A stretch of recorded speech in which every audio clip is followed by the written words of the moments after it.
దీంతో పాటు మంచి భోజనం పెట్టి మీ పిల్లలకు మంచి చదువు చెప్పించే బాధ్యత ఈ ప్రభుత్వం తీసుకుంటుంది.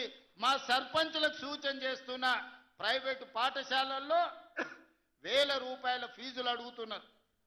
నాణ్యమైన విద్యను మనం ఇస్తాం, నాణ్యమైన భోజనం మనం పెడతాం. పిల్లల్ని ప్రభుత్వ పాఠశాలలకు తీసుకురండి, వాళ్ళకు కావాల్సిన వసతులు మనము ఏర్పాటు చేద్దాం. వాళ్ళకు నాణ్యమైన వసతులు ఏర్పాటు చేస్తేనే ఆ పిల్లలు చదువుకోవడానికి వస్తారు. మన రాష్ట్రం అభివృద్ధి జరగాలి అనంటే మన పిల్లలు చదువుకోవాలి. వాళ్ళు డాక్టర్లు, లాయర్లు, ఇంజనీర్లు కావాలి. వాళ్ళు ఐఏఎస్లు, ఐపీఎస్లు కావాలి. అధికారులై తెలంగాణ రాష్ట్ర పునర్నిర్మాణంలో భాగస్వాములు కావాలి. అప్పుడే వాళ్ళ జీవితాలలో మార్పు వస్తుంది, తల్లిదండ్రుల కళ్ళల్లో సంతోషము నిండుతుంది. కాబట్టి పిల్లల్ని అందరినీ చదివించుకోండి. అదేవిధంగా ఈనాడు రైతులకు సంబంధించి తెలంగాణ ఉద్యమమే నీళ్లు. తెలంగాణ ఒక పక్కన కృష్ణా నది, ఇంకొక పక్కన గోదావరి నది.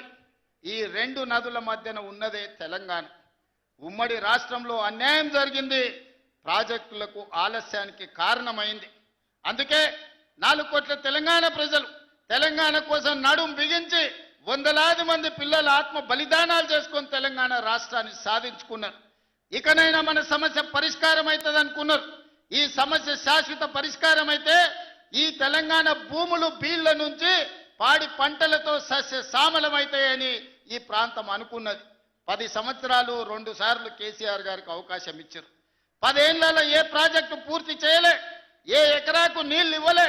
కృష్ణానది మీద కట్టిన ప్రాజెక్టులు ఆనాడు మొదలుపెట్టిన భీమా కావచ్చు, నెట్టంపాడు కావచ్చు, కోయిల్ సాగర్ కావచ్చు, కల్వకుర్తి కావచ్చు, ఎస్ఎల్బీసీ కావచ్చు, డిండి కావచ్చు, నేను కొట్లాడి సాధించిన మక్తల్, నారాయణపేట, కొడంగల్ ఎత్తిపోతల పథకం జీవో నెంబర్ 69 కావచ్చు. 10 ఏళ్ళు మనకు అన్యాయం చేసిర్రు, మన పాలమూరుని ఎండబెట్టిండ్రు. కానీ 2009 నాడు వలస వచ్చి పాలమూరులో ఊరు లేనోడు, పార్లమెంటులో నోరు తెరవనోడు తెలంగాణ రాష్ట్రం వస్తే మన బతుకులు బాగుపడతాయి, కొడంగల్లో ప్రతి ఎకరాకు నీళ్లు వస్తాయని మనందరం కష్టపడి ఎంపీగా గెలిపించినాం. ఆయన ఎంపీ అయ్యిండు, తెలంగాణ రాష్ట్రం వచ్చింది. తెలంగాణకు ముఖ్యమంత్రి అయ్యిండు, కానీ మన కొడంగల్కు నీళ్లు రానియలే. ఏ ప్రాజెక్టు పూర్తి చేయలే. పాలమూరు రంగారెడ్డి ఎత్తిపోతలు అట్లనే ఉండిపోయింది, కల్వకుర్తి అట్లే ఉండిపోయింది. భీమా, నెట్టంపాడు, తుమ్మిళ్ళ, ఆర్డిఎస్ ఏ ప్రాజెక్ట్ అయినా తీసుకోండి, ఎస్ఎల్బిసి టన్నెల్ కావచ్చు, కృష్ణా నది మీద ఏ ప్రాజెక్టు పూర్తి చేయలే, ఏ ఒక్క ఎకరాకు నీళ్ళు ఇవ్వలే. కానీ 1,83,000 కోట్ల రూపాయలు 10 ఏళ్ల కాంట్రాక్టర్లకు బిల్లులు ఇచ్చిండు. 1,000 కోట్ల రూపాయలు వాళ్ళ కుటుంబం కమిషన్లు కొట్టింది. తొడుక్కోవడానికి చెప్పులు లేకుండే, వేసుకోవడానికి బట్టలు లేకుండే, చిరిగిపోయిన చెప్పులతోని రోడ్ల మీద తిరుగుతోళ్ళకి బెంచ్ కార్లు వచ్చినాయి.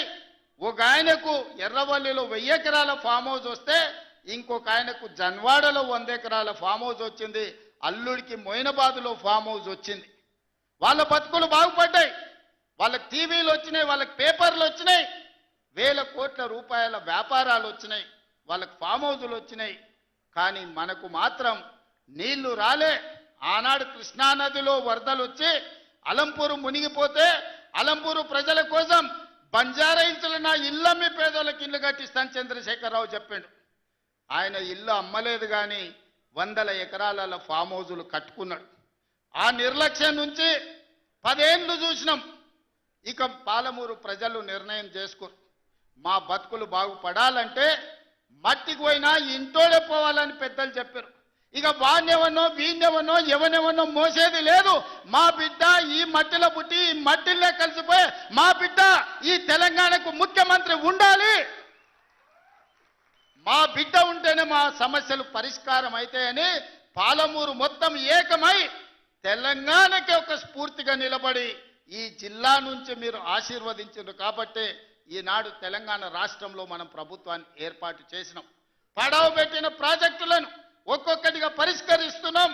ఈ ప్రాజెక్టుల యొక్క సమస్యల్ని, ఈ ప్రాజెక్టుల యొక్క అనుమతుల్ని ఈ రోజు సాధిస్తున్నాం.